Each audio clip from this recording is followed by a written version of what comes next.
After the dwarves were created by the grey gem from gnomes, which I've talked about previously, the remnants of the dwarves got themselves to the northeastern part of Ansalon and settled to found Trax, which means Cold Forge, and would stay there for 200 years, working hard to make the land their own, mostly living in caves along the coast. So honored is the name Trax, it has been used for many other settlements. Now, during the Grey Gem War, a Trax dwarf, Agat Thornwellen, felt uneasy living in the dwarven city and yearned to explore. That he did, and using his exceptional navigational skills, he quickly became the city's chief scout. He then married Bridget Slatebrim. One day, he decided along with his wife and some other dwarves to lead them to the Caucasus Mountains, and there found a colony named Trax. With his scouting abilities, the dwarves quickly expanded into the surrounding area and found a natural fissure that contained a fire well, the dwarf nation's first. It not only provided natural heat for the inhabitants, but also the ability to turn the raw materials into finished goods.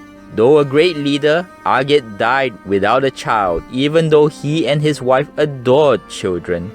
In his honor, the nation of Trax was renamed Thorin. Now every spring, the Kaunar dwarves, or dwarves who live around the Caucasus Mountains, celebrate Baladine. It is marked by trading with the local humans. During the last Baladine, some humans sneaked into the keep and caused mass chaos. Like their creation from gnomes, the Kaunar dwarves then split into two groups after that. The ones who would stay as Kaunar, and those who would leave looking for Thorbardin, who now called themselves Hyla. It took 10 years, but they finally settled at another settlement, which also bore the name of Trax. And it is there they met the clans of the Dega, Dewa, Tewa, Kla, and Diaga. From here on, they will work together to form the mighty kingdom of Thorbardin, which is famed to this day. At some point, some dwarves decided to live outside the mountains, and they were called Neda, or hill dwarves, but were still considered as part of the kingdom despite living outside of Thorbardin.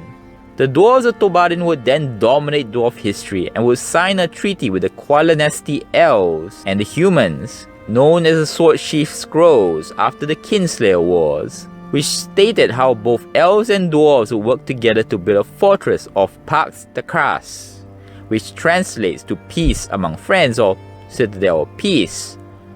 Garrisoned by both races and situated on the only path between the Qualinesti and Thorbardin's borders to facilitate trade. Around this time too, an earthquake would cause the geography to change, and contact was lost between the Kaunar and the Thorbardin dwarves. Thus, in search of their lost cousins, dwarves were sent out to the Caucasus Mountains searching for Thorin, but were unable to find it. Those dwarves then founded a new colony called Thorbardin, which means lost hope. It opens trade with Solamnia, a human kingdom, and grows.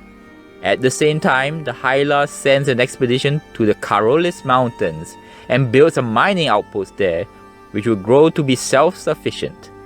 So much so that Thorbardin will grant it independence, and it gained the name of the Kingdom of Kaolin.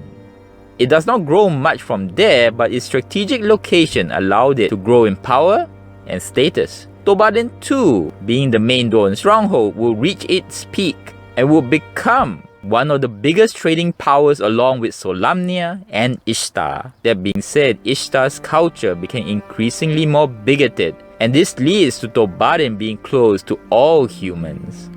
In time, the humans of Ishtar will even invade the Caucasus Mountains, resulting in the dwarves there to abandon the surface and move underground. The next thing to happen is of course the Cataclysm and the Dwarf Gate War. So we'll proceed on that and different clans of dwarves next time. I hope you enjoyed. Until next word.